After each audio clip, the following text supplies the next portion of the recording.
Welcome to Inquiring Minds. I'm Steve Harper, and with me, as always, is my amazing, incredible co-host, Donna Carlin. Donna, how are you doing today?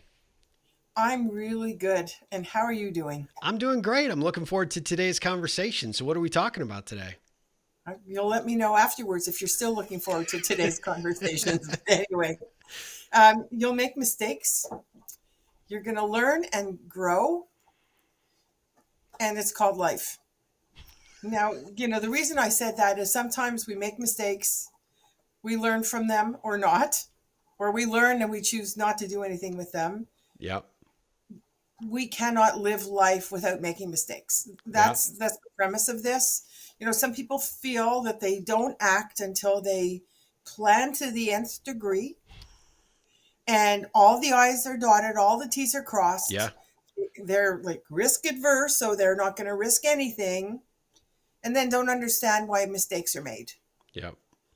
Because life happens and you make choices with the best intentions, hopefully, and with what you know at that period of time. So you'll make the best choice that you can make. And sometimes it's a mistake. Yep. Yep. Well, Then is what? there a mistake that you've made recently that you would feel comfortable sharing?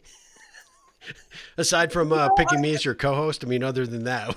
Oh, you're that's a two hockey puck throw right there. Um, Not really. No, it's conversations with clients. It's just observing people. Yeah. Some people are just so risk adverse. They want to plan their life to the nth degree without recognizing that you can't plan life to the nth degree because life happens. I mean, that's been a lesson that I've learned through my entire life. Sure. And then you go with the flow, you integrate something, you take a detour because you have to take a detour.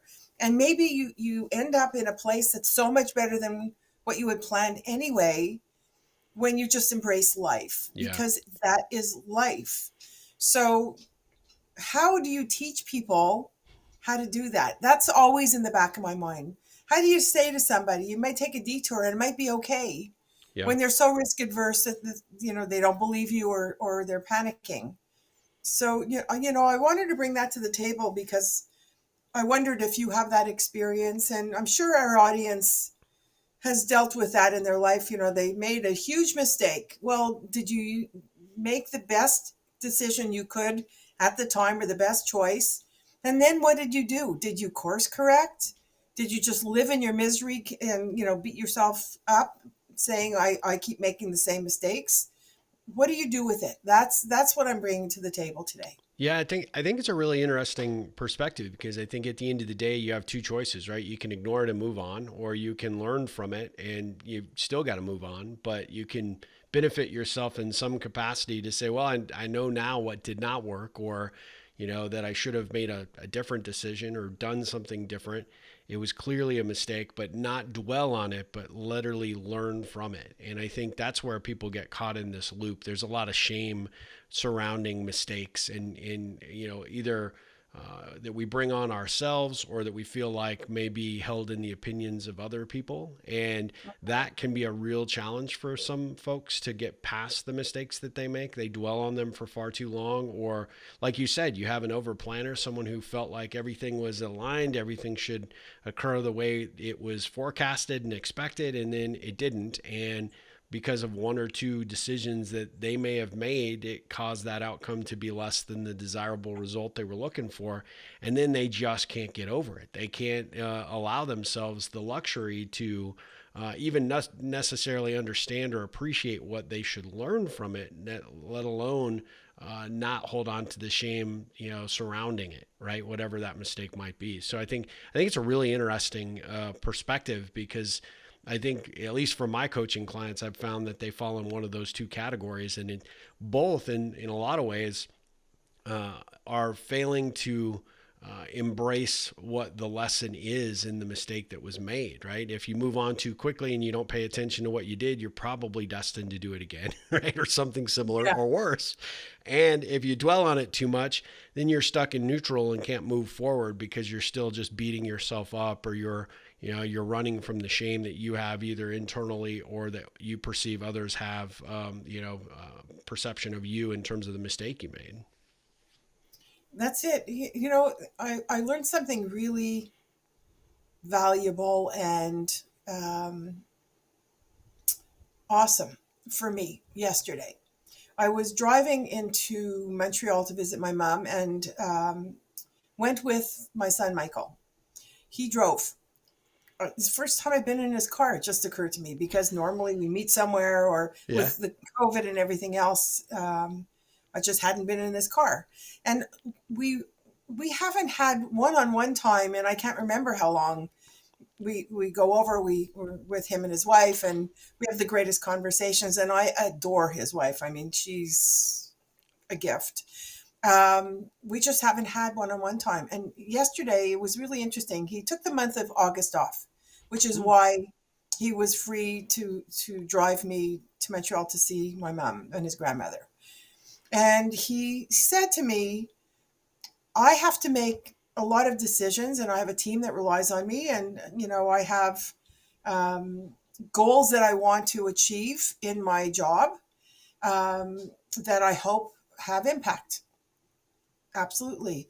And I realized that I was so burnt out and so exhausted from the amount of work I was doing, and how much invested I was in my job, that I realized I needed to take the time off so I wouldn't start making mistakes. Oh, wow. And I That's needed very to have awesome. some, yeah, I needed to have some reflective thinking and just relax so my head was in a good space to say, I want to do this and this is where I want my career going. He's in his 40s.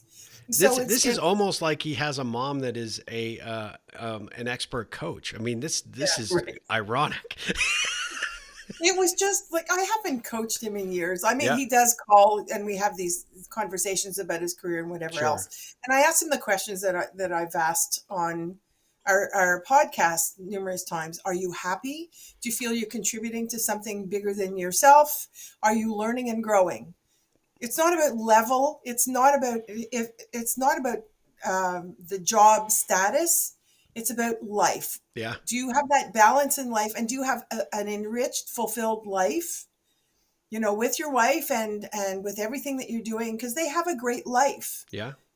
Great friends, all of that. He said, I absolutely do.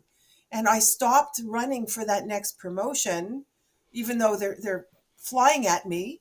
Hmm. I realized that, do I really need that next promotion, or can I still contribute now? And I couldn't do that without taking the time off and reflecting from a rested perspective, rather than make mistakes because I'm so exhausted, I'm not thinking straight. Yeah, And I'm thinking, holy cow, like this is that's huge. amazing. Yeah. It is huge. Yeah. And then I started reflecting with him. We had the greatest conversations, 2 hours each way, lots of talk, and listening. And it was about, yeah, we're going to make mistakes, and we're not going to take on that job that was thrown at us, the opportunity, and then kick ourselves afterwards. There's a reason for it. Yep. There's a reason why we decided to stay. Let's go after that reason and make it happen. And then there'll be another choice down the road. Yeah. So, what are you doing with what you call mistakes? Are they really? Or are they steering you in a place that you really need to be in order to have that next change or move? Yeah. No, that's great. I mean, I love that that occurred and that he arrived at that conclusion himself, right? I need to take the time away so that I can come at this with a clear, clear head and clear heart in terms of what decision I want to make next, and not be reactionary or do it under the gun, right? But be able to have that luxury of that perspective. I think is really, I mean, that's brilliant. I think it's I think it's interesting because I think a lot of times we as individuals don't actually take that time to actually contemplate those things or to ask those questions and to really dive in internally in that dialogue about what is next or what we could learn from this mistake and what were the pearls of wisdom that we should pull away from a particular situation. And I think that again, it kind of comes back to how you respond and react to the mistakes that are made because like you said, they're going to happen. We can't control every aspect of every situation. There's going to be things that are thrown at us continually, And life just has this funny way of, when you think things are going great, kind of reminding you that you're not 100% in charge and not in control of everything. And those are, those moments, those, temporary challenges that come up, and those kind of moments of crisis of confidence, I think are really important. And I think I'd probably ask our listeners, ask yourself, how do you deal with those situations when you are faced with something that didn't go the way you expected, and you had a hand in it going the way it wasn't expected. You made the mistake. How do you respond and react to that? What do you do? How do you absorb that? How do you learn from it? Do you try to ignore it and run from it as quickly as possible and pretend it didn't happen? Or do you end up finding yourself stuck in the wallow pool where you're just sitting there in misery about what you made the decision, and why didn't I see it? Or why couldn't I have done things differently? And like you said on previous episodes, or you should have shoulding yourself, right? Shooting yourself. Shoulda, Yeah, yeah. couldas. And I think that that's an important aspect, right? And then figure out where where you fall within that continuum, and then say, okay, what could I do differently the next time? Because mistakes are inevitable. Challenges are guaranteed. Life is going to throw obstacles in your way. So how can you learn from your prior mistakes and prior reactions and responses to it, and be able to get to that next level, so that you are better prepared the next time it happens, and things don't kind of fall the way that you hope they do? So I'm going to invite you and our listeners actually to just look at the energy behind this. So you make a mistake, or you realize you made a mistake, whatever that mistake is, and then you start doing what we call a post-mortem. How did it Yep. happen? What did I do wrong? Where did I, go down the wrong path? What was done to me? Like whatever the conversation is. So you try to figure it out, as opposed to, how do you play with it? Yeah. Oh, this just happened. That was not my intended consequence. So, how do I play with this? How do I look at it from multiple angles?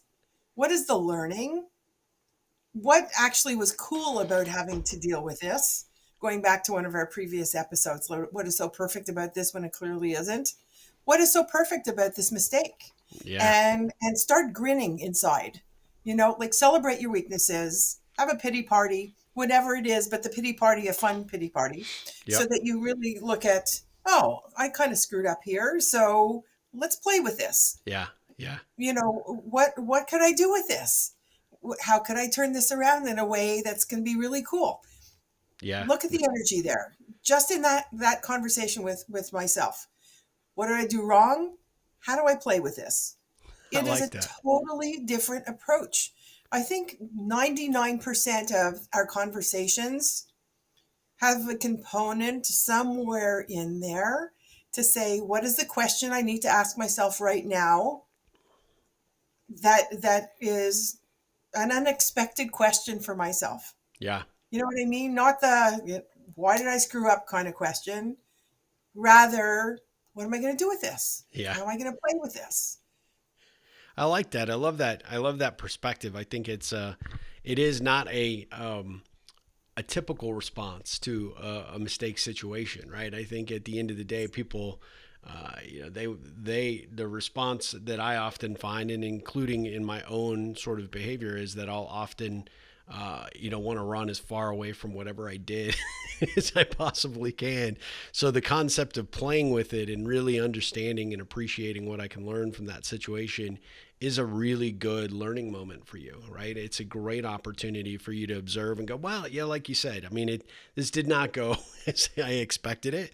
I made an error in judgment, or I made a mistake in my effort. And, what lesson is life trying to teach me right now where I can really learn from this? Because, if you don't learn from your mistakes, you're, inevitably, poised to repeat that mistake or something similar to it in the future. So I think playing with that, number one, it takes it away. It takes a little bit of the shame away. It takes a little bit of the scariness factor away.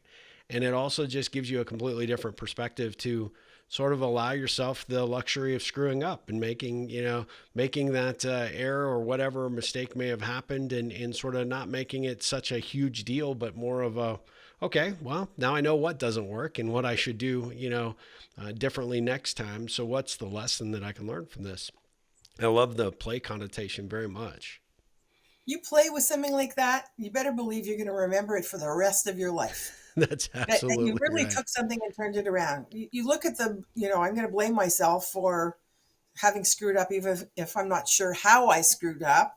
I'm going to remember beating myself up with a 2x4.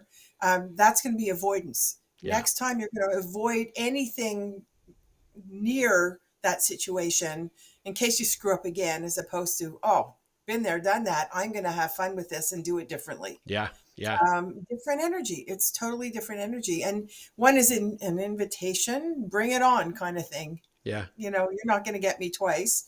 And the other is I'm going to shy away from it because that was a bad experience. yeah. I love that.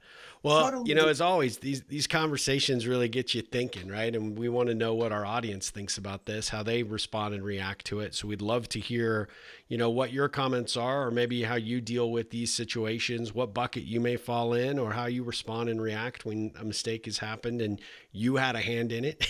And, we would love to hear feedback and input here, and continue the conversation in some capacity. So, Donna, how can our audience do that?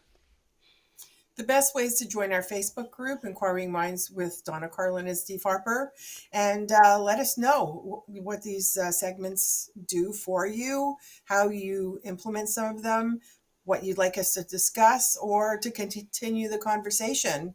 It's That's the way we're going to know that it's resonating with you. Best Absolutely. way, you could get us on our website. Steve's at ripplecentral.com. He's the king of ripplers. And I'm at Donna Carlin with a K.com. And you could get all our social media links off that and write us personally. Obviously, LinkedIn, we're both on there quite a bit. So, any which way, just join the conversation and let us know what you'd like us to discuss. We'll be happy to consider that. Absolutely. Well, Donna, thanks for another amazing conversation. This is so much fun. I get so much out of this, and so this is one of the highlights of my week. So I look forward to our next conversation on our next episode of Inquiring Minds. But until then, have a fantastic rest of your day and rest of your week. You too. Okay.